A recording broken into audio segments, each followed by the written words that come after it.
ముందుగా సాక్షి టీవీకి ధన్యవాదాలు. ఇందులో చెప్పవలసింది ఏమీ లేదు. గత 2 రోజులుగా ప్రజలు అందరూ చూస్తున్నారు. చెప్పాల్సింది ఒకటి, ప్రజాద్రోహి చంద్రబాబు నాయుడు.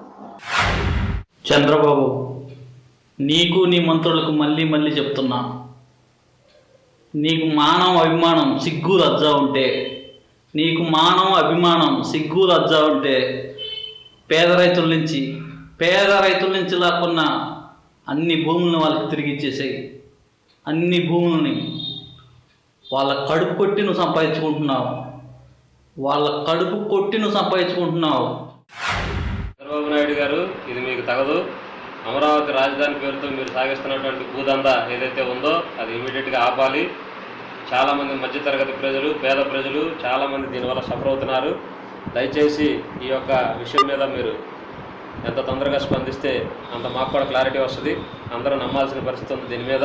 కాబట్టి మీ వివరణ కోసం ఎదురు చూస్తున్నాం. ఎన్టీఆర్ గారిని చంద్రబాబు నాయుడు గారు వెన్నుపోటు పొడిచారు. ఈరోజు రాజధాని అనే 4 అక్షరాల పదం అడ్డు పెట్టుకుని ఈ తెలుగుదేశం ప్రభుత్వం, చంద్రబాబు నాయుడు గారు, మంత్రులు, ఈ ఎమ్మెల్యేలు అందరూ కలిసి జనాలను వెన్నుపోటు పడటం ప్రారంభించారు. ఈరోజు రెవెన్యూ మంత్రిని పక్కన పెట్టి కొత్త మంత్రులు అవినీతికి పాల్పడి బినామీలను రెడీ చేసి బినామీల భూములంతా తన స్వాధీనం చేసుకుని ఏమీ తెలియని వాళ్ళు రాజకీయ నాయకులు చేస్తే అమరావతి మనకు 20 కాదు 50 ఏళ్ళైనా కట్టడానికి వీలు కాదు. ప్రజలందరికీ నేను ఒక్కటే చెప్తున్నా, పెట్టుబడిదారులు ఎవరైనా ఉంటే రియల్ ఎస్టేట్లోనూ మళ్ళీ ఏదో వ్యాపారాలు చేసి పెట్టుబడులు పెట్టే అవసరం లేదు. తెలుగుదేశం పార్టీలో పెట్టుబడి పెడితే 1 కాదు 2 కాదు 10 సంపాదించవచ్చని మేము తెలియజేసుకుంటున్నాం. లాంటి రాజధాని కట్టాలని ప్రజలకు మోసం చేసిన చంద్రబాబు నాయుడు గారు, వాళ్ళ మంత్రులు భూ కబ్జాకు తెగబడుతున్నారు. నిజంగా వాళ్ళు నిరూపించుకోవాలంటే సాక్షి వచ్చిన కథనాలతో వాళ్ళు గుండె కట్టలయ్యింది. వాళ్ళు చేసిన భూ కబ్జానంతా వాళ్ళు రాజీనామా చేసి సిబిఐ వాళ్ళు రాజీనామా చేయించాలి. వాళ్ళు రాజీనామా చేసి ఆ తర్వాత సిబిఐతో విచారణ జరిపించాలి. ఇంత దౌర్భాగ్యమైనటువంటి చంద్రబాబు నాయుడు ప్రభుత్వాన్ని మేము చూస్తూ ఉన్నాం.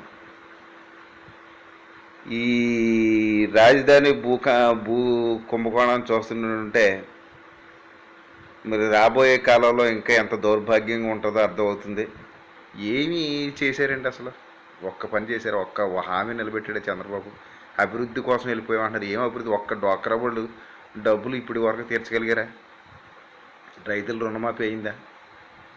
అసలు మాట వరుస కనుక్కుందాం, ఒక్క ఇల్లేనే కట్టించాడా? ముందుగా ఈ భూదందాన్ని వెలుగులో తీసుకొచ్చిన సాక్షి టీవీకి అభినందనలు. ఏదైతే జరుగుతుందో ఆంధ్రప్రదేశ్లో నిజంగా సిగ్గుచేటు ఈ గవర్నమెంట్. అటు ఇసుక దందా దగ్గర నుండి భూదందా, తర్వాత కాల్మనీ, సెక్స్ రాకెట్, ఇలా అభివృద్ధి చెందాల్సిన రాష్ట్రం ఈ ప్రభుత్వం చేసే పనులు, అవినీతి రాజకీయ నాయకులు పదవులు, సొంత ప్రేలాపనలకు బంధువుల ఆస్తులు, బంధువుల పేర్లు పెట్టి సంపాదించడం, రాయించడం, అధికారం ఉందని ఇష్టం వచ్చినట్టు చేయటం, ఇది ఎంత మాత్రం సమంజసం కాదు. ఈరోజు అమరావతిలో మరి జరుగుతున్నటువంటి భూ ఆక్రమణలపై మీరు ప్రచురిస్తున్న వార్తలు బట్టి మీకు ఎంతగానో మా కృతజ్ఞతలు చెల్లిస్తున్నాం. అయితే ఈ దోపిడీదారైన ప్రభుత్వము, ఈ చంద్రబాబు దుర్మార్గుడైనటువంటి చంద్రబాబు, వాళ్ళ మంత్రులు పేదలను ఎంత బాధ పెడుతున్నారో మరి నిజంగా పైనున్న దేవుడు వారు ఖచ్చితంగా శిక్షిస్తాడు. ప్రజలు కూడా ముందుగా వారిని శిక్షించాలనే మా మనవి. 100 ఎకరాలు దోచుకొని ప్రజల సొమ్మని ప్రజల చేత ప్రజల కొరకు ఎన్నుకోబడిన నాయకులు ఇలాంటి దుర్బుద్ధి పెట్టుకొని ఇలాంటి నీచమైన పనులు చేస్తున్నప్పుడు నిజంగా చాలా బాధ అనిపిస్తుందండి. ఒక విజయవాడలో గడిచిన 20-30 ఏళ్ళుగా మేము నివసిస్తున్నాం. ఒక్క ఇల్లు కొనుక్కోలేకపోయామండి.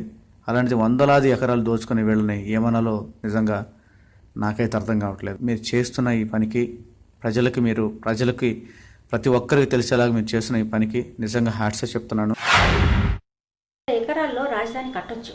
సింగపూర్ వాళ్ళ అవసరం లేదు. రైతులు పంటలు పండిస్తేనే ప్రజలు నాయకులు తినేది. సారవంతమైన భూములను దౌర్జన్యంగా తీసుకుని కాంక్రీట్ జంగల్ చేస్తారా? ముఖ్యమంత్రి అనేవాడు రాష్ట్రం మొత్తానికి కానీ కేవలం తనను స్తుతించే తన పార్టీ వాళ్ళకే కాదు, ప్రతిపక్షాన్ని గెలిపించిన వాళ్ళు కూడా ప్రజలే.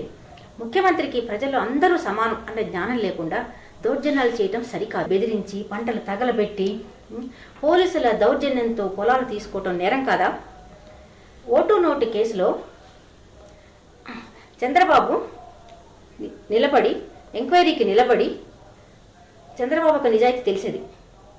రాజీనామా చేసి ఉంటే చంద్రబాబుకు నిజాయితీ తెలిసేది.